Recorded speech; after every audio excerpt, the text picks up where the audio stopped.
Hello friends, I am Ramchandra Singh Chauhan. My good message for all of you. आपने मैं पिछले video में देखा होगा, मैंने आपको जेनेटिक्स की इंट्रोडक्शन आपको दी थी। अब उसको हम इंट्रोडक्शन उम्मीद करता हूँ कि आप लोगों ने ठीक से समझी होगी पहली वीडियो में। उसके बाद हम लॉ लेते हैं, मेंडल्स के लॉ। आज हम पढ़ते हैं मेंडल्स लॉ ऑफ इनहेरिटेंस।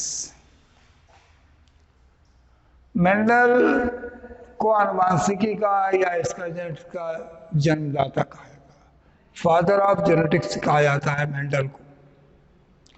इन्होंने कुछ नियम दिए थे, उन नियमों के बारे में हम ध्यानपूर्वक देखेंगे। मेंडल ने तो 3 नियम दिए हैं, 3 नियम मेंडल के हैं, लेकिन इस वर्ष जो आपके पाठ्यक्रम में है वो इसका मेंडल का 3rd लॉ हटा दिया गया है, केवल इस वर्ष के लिए। फर्स्ट 2 लॉ हैं, 3rd लॉ इस वर्ष आपके सिलेबस में नहीं है। तो आप चलते देखते हैं हम first law and second law. तो पहले चलेगा मेंडल का फर्स्ट लॉ। तो फर्स्ट लॉ में है, फर्स्ट लॉ इसको बोलते हैं law of dominance. First law को कहा जाएगा लॉ ऑफ डोमिनेंस।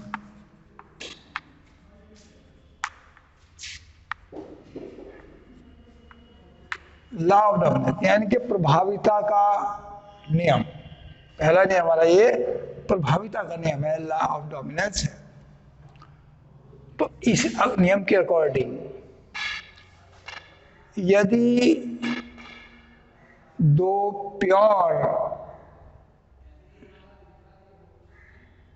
प्योर लक्षणों वाले, इसमें लक्षण एक ही लिया जाएगा क्योंकि मोनोहाइब्रिड क्रॉस का है, तो एक ही लक्षण के 2 अलग अलग रूपों वाले 2 पौधों को मटर उसने लिया मेंडल ने। तो उसने मटर के पौधों को लिया था।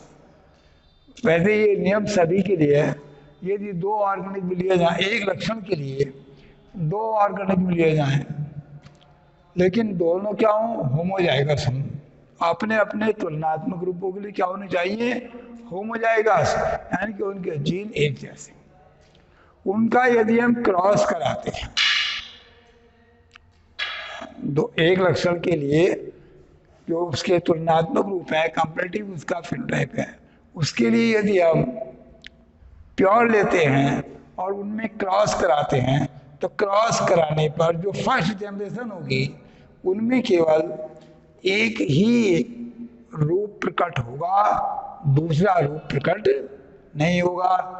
अब जो रूप प्रकट होगा, जो रूप हमें दिखाई देगा उसका फिनोटाइप, उसको हम बोलते हैं डोमिनेंस, यानी कि वो प्रभावी हो गया, उसको डोमिनेंस कैरेक्टर बोलेंगे। वो उसका ट्रेड क्या हो गया, डोमिनेंस।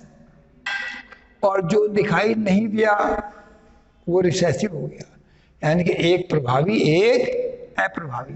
तो जो दिखाई दे रहा उसको प्रभावी और जो नहीं दिखाई देता उसको अप्रभावी लक्षण कहेंगे। अब इसको आप समझ लीजिए किस तरह से है। लंबेपन के जीन के लिए हमने लिया कैपिटल टी, कैपिटल टी। तो बौनेपन के जीन के लिए लेंगे स्मॉल टी, स्मॉल टी। ये पैतृक पीढ़ी आपकी हो गई P1, ये P जनरेशन है, पेरेंट जनरेशन। तो ये मैंने आपको पहले ही बताया था कि प्रत्येक रूप के लिए 2 जीन जिम्मेदार है, 2 लिए जाते हैं। तो 2 कारक लिए हमने, कैपिटल टी, कैपिटल प्योर के लिए एक जैसे होंगे, इम्प्योर के लिए अलग अलग होते हैं। तो ये प्योर लिए हमने, तो लंबे वालों को लिखेंगे टी टी, कैपिटल टी, और बौने वाले के लिखेंगे स्मॉल टी और स्मॉल टी। तो ये क्या कहलाएंगे, होमोजाइगस है दोनों अपने लिए, क्योंकि दोनों की क्या है, ये इक्वल हैं, एक जैसे हैं। अब इनमें आप यदि क्रॉस कराते हैं तो पहले हम इनके गैमीट देखते हैं। जब इनके गैमीट बनते हैं तो क्योंकि डिप्लॉइड जीव होता है, जब क्या होता है पहले डिप्लॉयड, गैमीट बनेंगे तो होंगे वो हैप्लॉयड। हैप्लॉयड में क्रोमोसोम आते, यानी कि इनका आधा आधा बंटवारा हो जाता है। तो एक गैमीट इसका ये बनेगा, एक गैमीट एक जैसे बनेंगे, दूसरा गैमीट इसका ये गैमीट और दूसरा गैमीट ये बन जाएगा। ऐसे इसका एक गैमीट ये, दूसरा गैमीट ये बनेगा। अब इन गैमीटों को हम क्रॉस कराएं, एक तरफ माता के गैमीट, एक तरफ पिता के गैमीट, गैमीटों का क्रॉस कराते हैं हम इनका।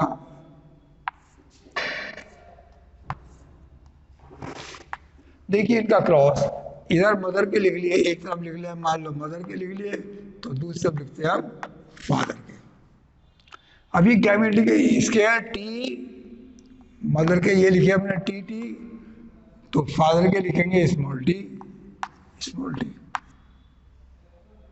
अभी क्या चाहे मदर के ये लिखो या फादर के लिखो, इसका प्रभाव नहीं पड़ता।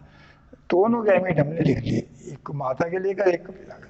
तो ये बना capital T small T, capital T small T, capital T small T, capital T small T. अब देखिए सब में ये कैपिटल टी स्मॉल टी आए, तो यहाँ दोनों ये जो हमारे संतानें बनी, ये संतानें सब में क्या है, ये देखने में बड़ी होती है, यानी कि जो पौधों के लिए उन्हें प्रयोग किया था, लंबे पौधे बौने पौधे, तो इस पीढ़ी में हमें सारे पौधे क्या प्राप्त होते हैं, देखते हैं जब प्रयोग करते हैं तो सारे पौधे हमें लंबे प्राप्त होते हैं। टोटल पौधे लंबे हैं, जब टोटल पौधे लंबे हैं तो इसमें ये दिखा, इसका मतलब लंबेपन का जो गुण है वो जीन है वो प्रभावी है, और बौनेपन का जीन अप्रभावी। यहाँ लंबेपन का जीन प्रभावी हो, जीन दिया ये प्रभावी, और बौनेपन के जीन क्या हो जाएंगे, अप्रभावी हो जाएंगे। देखो इसमें दे दिया है, तो ये सारी जो बनेंगे ये लंबे तो बनेंगे, पौधे तो लंबे होंगे, लेकिन यहाँ ये प्योर नहीं होंगे। देखने की बात है यहाँ पर क्या होंगे, प्योर नहीं होने के, ये सब हाइब्रिड कहलाएंगे, क्योंकि इनमें हेटेरोजाइगस होंगे सारे, इनमें दोनों प्रकार के ट्रेड्स हैं, कैपिटल टी भी है स्मॉल टी भी है, लंबेपन का जीन भी है बौनेपन का जीन भी, लेकिन लंबेपन ने अपना प्रभाव दिखाया, प्रभावी हो गया, बौनेपन का प्रभाव छुप गया, जीन उसका है अभी तक, जीन नहीं गया, तो लंबापन प्रभावी, बौनापन अप्रभावी। तो ये सारे क्या कहलाएंगे, हाइब्रिड लॉन्ग हो जाएगी। यदि इसका हम फिनोटाइप अनुपात लिखते हैं, तो फिनोटाइप अनुपात तो होता है केवल, फिनोटाइप वो होता है जो हमें दिखाई देता है, आंखों से दिख रहा वो फिनोटाइप है। तो फिनोटाइप में हम इसको लिखेंगे लॉन्ग, सारे जो प्लांट बनेंगे वो लॉन्ग बनेंगे या टाल बनेंगे। लेकिन जीनोटाइप यदि मानते हैं तो जीनोटाइप में उसका हमें जीनी ढांचा देना पड़ेगा।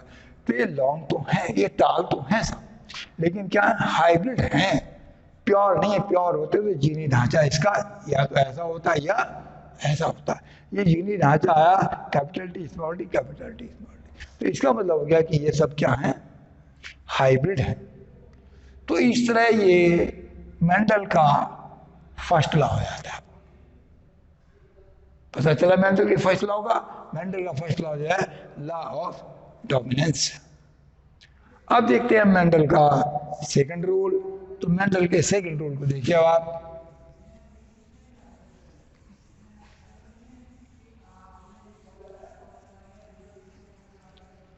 इसको बोलते हैं हम लॉ ऑफ प्योरिटी।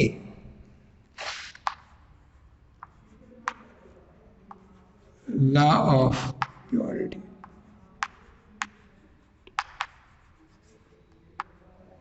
दो तीन नाम है, लॉ ऑफ प्योरिटी भी कह सकते हैं, या इसको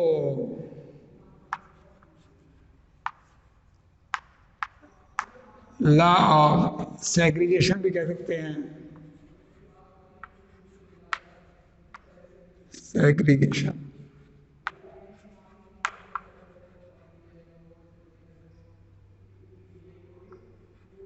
लॉ ऑफ सेग्रीगेशन, तो दोनों नाम इसी के हैं, चाहे लॉ ऑफ प्योरिटी कह दें या लॉ ऑफ सेग्रीगेशन कह दें, यानी कि युग्मकों की शुद्धता का नियम, इसको युग्मकों की शुद्धता का नियम बोलेंगे, लॉ ऑफ प्योरिटी।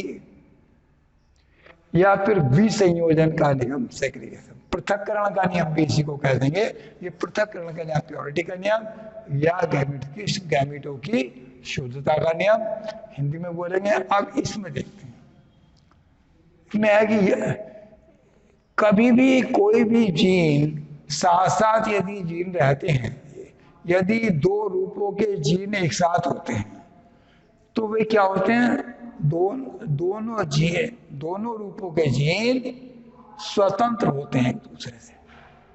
दोनों रूपों के जीन, कोई भी जीन उनमें से समाप्त नहीं होता, अपना अस्तित्व बनाए रखता है। जीन अपना अस्तित्व क्या रखता है, बनाए रखता है। जब तक वो हेटेरोजाइगस है तब तक उसका प्रभाव दिखाई नहीं देगा, क्योंकि उसमें प्रभाव ही दिखाई देगा। जैसे ही होमोजाइगस की स्थिति आएगी, होमोजाइगस आने पर वो अपना अलग निश्चित अनुपात में बढ़ जाएगा।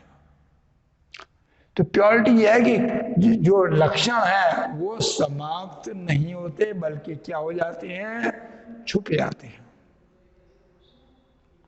जो उनका तुलनात्मक रूप है, एक रूप दिखाई दिया है, दूसरा रूप क्या है, वो समाप्त नहीं हुआ है। वो रूप क्या हो गया, केवल छुप गया है। यदि समाप्त हो जाता तो फिर दोबारा दिखाई नहीं देगा। इसमें ये होता है कि फर्स्ट जनरेशन जब आती है तो फर्स्ट जनरेशन में दोनों लक्षण एक साथ होते हैं। उसके जीनोटाइप को देखते हैं तो दोनों मिलते हैं, लंबेपन का गुण भी है, बौनेपन का गुण भी है, लेकिन दिखाई क्या दे रहा है, हमें केवल लंबा दिखाई दे रहा है। हमें बौनापन हुआ दिखाई दे ही नहीं रहा, क्योंकि बौनेपन का है उसका प्रभाव उसको छुप गया, उसने अपने आप को छुपा लिया, और लंबेपन ने अपने आप को प्रभावित कर दिया, ये प्रदर्शित कर दिया है, तो यहाँ आपको दिखाई दे रहा। लेकिन जब हम दूसरी पीढ़ी लेंगे तो दूसरी पीढ़ी में एक निश्चित रूप से निश्चित अनुपात में अलग अलग हो जाएंगे, एक डेफिनेट अनुपात में ये बढ़ जाएंगे, इनका अनुपात डेफिनेट हुआ। ऐसा क्यों हुआ, क्योंकि जब गैमीट बने थे, गैमीट बनते समय ये अलग अलग गैमीट में लक्षण चले आते हैं, दोनों रूपों के लगे, यानी कि दोनों जीन अलग अलग गैमीट में चले आते हैं। जीन आधे आधे बढ़ जाते हैं, गैमीट बनते हैं, मियोसिस से गैमीट बनते हैं, और मियोसिस में क्या हो जाते हैं, क्रोमोसोम आधे आधे हो जाते हैं, इनके जीन आधे आधे बढ़ जाएंगे।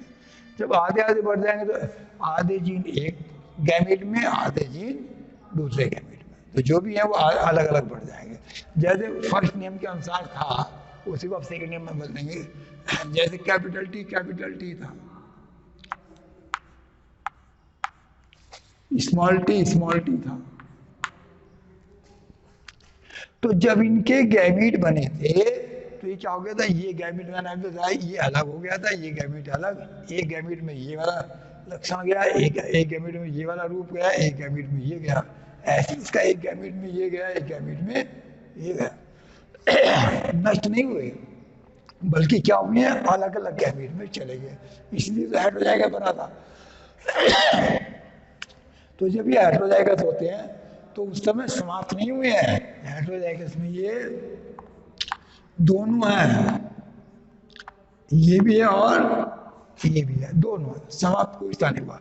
अब यहाँ इनमें जब इनका दूसरी पीढ़ी लेंगे, सेकंड जनरेशन लेंगे, तो सेकंड जनरेशन में हमारे ये आपको अलग अलग अनुपात में बढ़ जाएंगे। तो इसके गैमीट बनेंगे, क्योंकि सारे के सारे जो है फर्स्ट जनरेशन के क्या बना, कैपिटल टी स्मॉल टी। पहले हमने पहले नियम में देखा था कैपिटल टी स्मॉल टी, तो capital T small T, capital T small T, इनको हम लेते हैं। इनमें क्या कराएंगे, हम क्रॉस कराएंगे, एक साथ हैं, कोई सा भी समाप्त नहीं है, दोनों दृष्टिकोण से दोनों दिखाई दे रहे हैं। इनके गैमीट बनाए तो अलग अलग, ये अलग गैमीट में जाएगा, ये अलग गैमीट में जाएगा, ये अलग गैमीट में, ये अलग गैमीट में, तो इसके गैमीट बने कैपिटल टी और स्मॉल टी, ये इसके गैमीट हो गए, गैमीट्स, इसके भी कैपिटल टी और स्मॉल टी। अभी हमने सेकंड जनरेशन, अब इसका लेंगे हम क्रॉस, सेकंड जनरेशन के लिए क्या कराएंगे, इनका क्रॉस। तो जैसे पहले मैंने चार्ट बनाया था, क्रॉस करें, एक तरफ ले लें,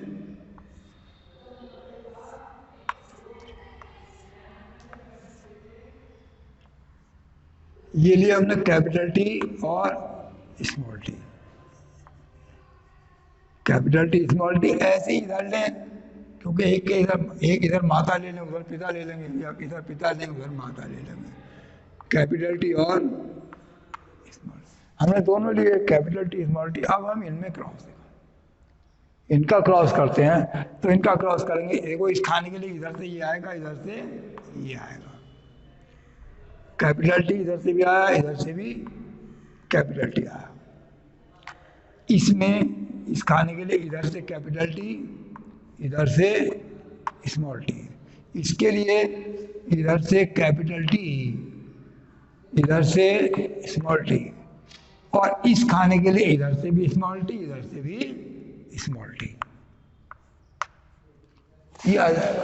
अब इसको हम ध्यान देंगे, ये जो सेकंड जनरेशन की हमारी संतति, जो संतति हुई है, सेकंड जनरेशन के जो पौधे बने हैं, उनमें 4, यदि फिनोटाइप देखते हैं तो 2 प्रकार के पौधे हैं, और जीनोटाइप देखते हैं तो 4 प्रकार के पौधे हैं, अलग अलग दिखाई देंगे। पहले हम फिनोटाइप अनुपात देख लें, तो इसका हमारा फिनोटाइप अनुपात होगा, फिनोटाइप मतलब जो हमें दिखाई दे रहा है। देखो ये लंबा है, दोनों जीन, एक प्योर आ गया, प्योर आया तो ये तो लंबा, ये हाई लंबा, दोनों जीन लंबे तो लंबा दिखाई देगा। एक ये भी लॉन्ग है। अब इसमें और इसमें ये भी लॉन्ग है, क्योंकि क्या है ये, इसमें भी लंबेपन का जीन है, इसमें भी लंबेपन का जीन है, तो ये भी लॉन्ग है, तो दिखाई तो हमें ये भी लॉन्ग दे रहे हैं। तो फिनोटाइप देखते हैं तो 3 भाग ये लॉन्ग हो जाएंगे, 3 इससे क्या हो जाएंगे, लॉन्ग। और इसमें लंबेपन का जीन है ही नहीं, देख रहे हो आप, लंबेपन का जीन है। जब जीन ही नहीं है तो क्या प्रभावी कहाँ से होगा, अप्रभावी रहेगा। तो ये यही दिखा, अब हमें ये क्या दिखाई देगा, ठीक बौना दिखाई देगा, ये बौना पौधा होगा। तो बौने पौधे क्या हो गए, 3:1। तो इनका यदि हम फिनोटाइप अनुपात देखते हैं तो फिनोटाइप रेशो इनका 3:1 आ जाएगा। 3:1 आया, कौन सा, फिनोटाइप अनुपात। अब इसका हम देखते हैं जीनोटाइप अनुपात। जीनोटाइप अनुपात क्या आएगा, तो जीनोटाइप में यानी कि जीनी ढांचा क्या होगा। तो इसका जो हमारा जीनी ढांचा है वो देखिए ये है लॉन्ग, लेकिन क्या होंगे ये प्योर लॉन्ग, एक से हो जाएगा मैं, ये क्या है, हो जाएगा। जीनोटाइप दिखते हैं इसका, जीनोटाइप, इसका जीनोटाइप है जो रेशो निकाले हम, तो जीन के ये है, इसमें 3 प्रकार के पौधे दिखाई देंगे आपको, ये वाले प्योर लॉन्ग, हाइब्रिड लॉन्ग और प्योर बौने। ये शॉर्ट, ये ड्वार्फ होंगे प्योर। तो 3 प्रकार के हमें इसमें पौधे मिले। एक तो मिले प्योर लॉन्ग, तो इनका देखो जीनोटाइप अलग है, इसका अलग है, ये दोनों एक से हैं, इसका जीनोटाइप अलग है, जीन अलग अलग है। तो एक भाग तो क्या होगा इसका, 1:1, 1:2:1, 1:2:1, ये अनुपात आया निकल के। तो देखते हैं कि एक भाग प्योर लंबे, 2 भाग हाइब्रिड लंबे, ये दोनों हाइब्रिड है, ये और एक भाग बौने, प्योर बौने होंगे। तो ये आपका रेशो आया इसका जीनोटाइप रेशो। फिनोटाइप में अनुपात क्या मिला था, 3:1, और जीनोटाइप में मिला है 1:2:1। तो 2 तरह से अनुपात दिखाया जाता है, एक जीनोटाइप, एक फिनोटाइप। अब इस पहले वाले पर जो रूल था उस पर तो न्यूमेरिकल नहीं आता, कोई संख्यात्मक प्रश्न नहीं आता, लेकिन जो हमारा ये सेकंड रूल है इस पर कभी कभी संख्यात्मक प्रश्न भी आ जाते हैं, मौजूद आ जाते हैं। तो इसमें ये पूछा जाता है, या तो कुल पौधे दे दिए, कुल संख्या देख ली, फिर उनमें से अलग अलग पूछ लिया, कुल संख्या देकर अलग अलग पूछ लिया जाता है, या फिर एक की संख्या देकर अदर की संख्या पूछ ली जाती है। तो इसको हम कोई दिक्कत नहीं है, इसमें हमें अनुपात का पता होना चाहिए, क्या अनुपात है, उसी अनुपात में हम उसको बांट देते हैं। यदि फिनोटाइप पूछा है तो हम फिनोटाइप का उत्तर देंगे, और जीनोटाइप पूछा है तो जीनोटाइप का उत्तर देंगे, क्योंकि फिनोटाइप का रेशो है 3:1 और जीनोटाइप का है 1:2:1। तो पहले एक थोड़ा एग्जाम्पल बता देता हूँ फिनोटाइप का। मान लो लाल और सफेद फूलों वाले पौधों में क्रॉस कराया, तो लाल फूल वाले पौधे, कोई भी एग्जाम्पल लें, कुल पौधे जो आए हमारे लाल सफेद के, वो आए मान लो 200 पौधे आ गए, कुल पौधे 200 आ गए। तो अलग अलग संख्या उनकी बताइए। अलग अलग संख्या बताए तो हम क्योंकि ये नहीं पूछा कि वो जीनोटाइप बताना है या फिनोटाइप बताना, तो यहाँ हमें केवल फिनोटाइप बताएंगे। अलग अलग संख्या बताइए तो उसमें हम केवल फिनोटाइप लेंगे। तो फिनोटाइप में जो अब रेड कलर जो होता है व्हाइट पर प्रभावी होता है, तो इसमें फिनोटाइप अनुपात क्या होगा, 3:1। तो कुल 200 थे, 200 को 3:1 में बांट दो, तो लाल वाले हो जाएंगे कितने, 150। जब बांटेंगे 200 को 3:1 में बांटेंगे तो लाल वाले आ जाएंगे हमारे 3 और व्हाइट वाले आ जाएंगे 1 भाग, तो बढ़ गए। यदि इनको हमें ये बताया कि इनको जीनोटाइप अनुपात में बांटिए, तो फिर भाई इस हिसाब से बांटना पड़ेगा 1:2:1, तब जीनोटाइप बनेंगे। तो जैसा पूछा जाए उस अनुपात में हमें बांटना। ये ध्यान रखना कि किसका अनुपात क्या होता है, फिनोटाइप क्या होता है, जीनोटाइप क्या होता है। ऐसे प्रश्न आते हैं तो उनका जरा ध्यान से देखना। अब ये मैंने आपको मेंडल के 2 रूल बताए, क्योंकि 3 रूल होते हैं और तीसरा रूल इस बार सिलेबस में नहीं है।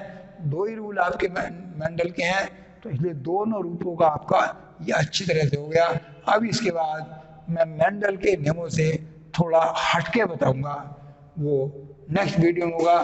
तब तक के लिए धन्यवाद। जय हिंद।